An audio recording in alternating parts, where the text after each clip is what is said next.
What's up, guys? This is the second commentary. Countdown to Black Ops. Black Ops 2, that is. Now, you guys have no idea how hard it was to make this video today. I mean, first of all, we started off with a random thunderstorm that just appeared out of nowhere. I mean, this was a crucial thunderstorm. They just took this guy out from behind me. Yep. Alright. So, not only did I have a thunderstorm, my computer crashed 3 times trying to make this. I mean, not only is the software bad that I'm using, you know, it's just...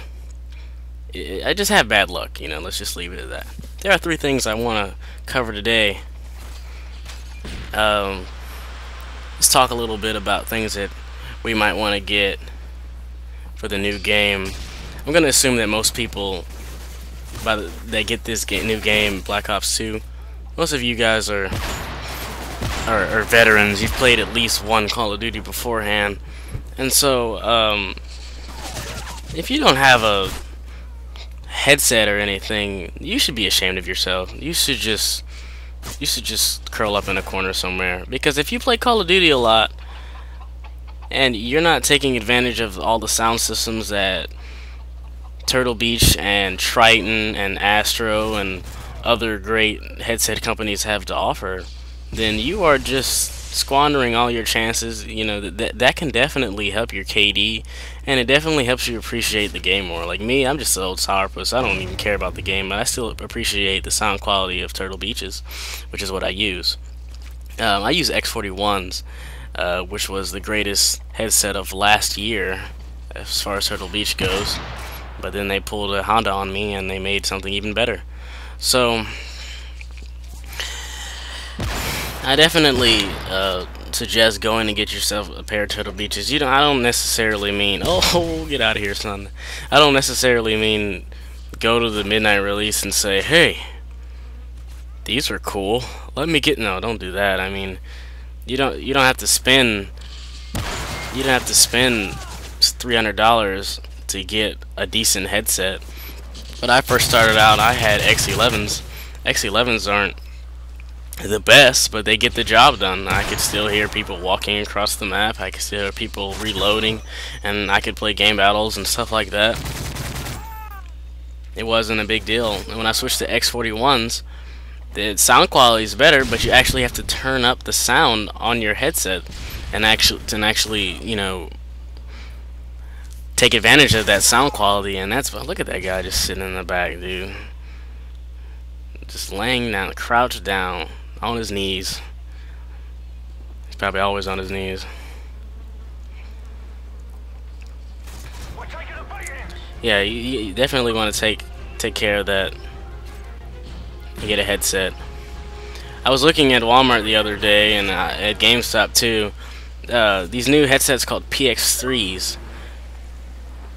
They sound corny, but I mean, the name sounds corny, but when I picked them up, they sound pretty legit. You can use them for, they're fashioned for PS3.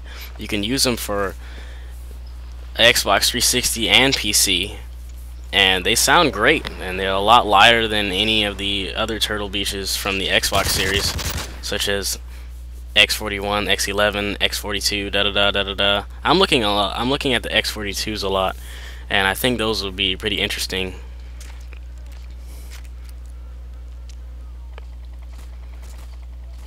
But I don't have $160 just laying around for something that'll sound remotely like X41's. And you know, this new game and all, you gotta pick and choose what you want to spend your money on. Which brings me to the second thing I want to talk about. Season passes. Which, I mean, well, they call it Season Pass. Last year it was Elite. Call of Duty Elite. You guys remember that? That bogus thing that we all spent $50 on and got absolutely nothing from it?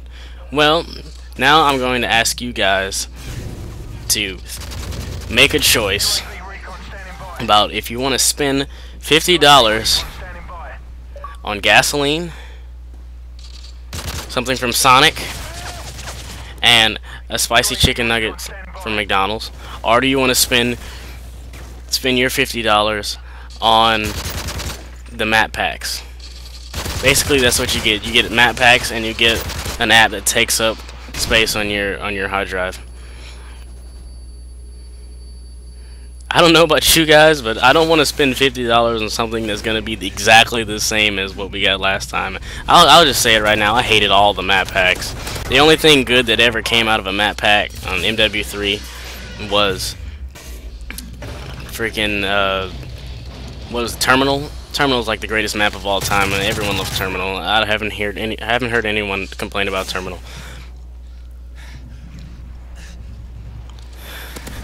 Look at that guy. Anyway, yeah, no one complains about Terminal. Everyone loves Terminal. But I mean, there was one map.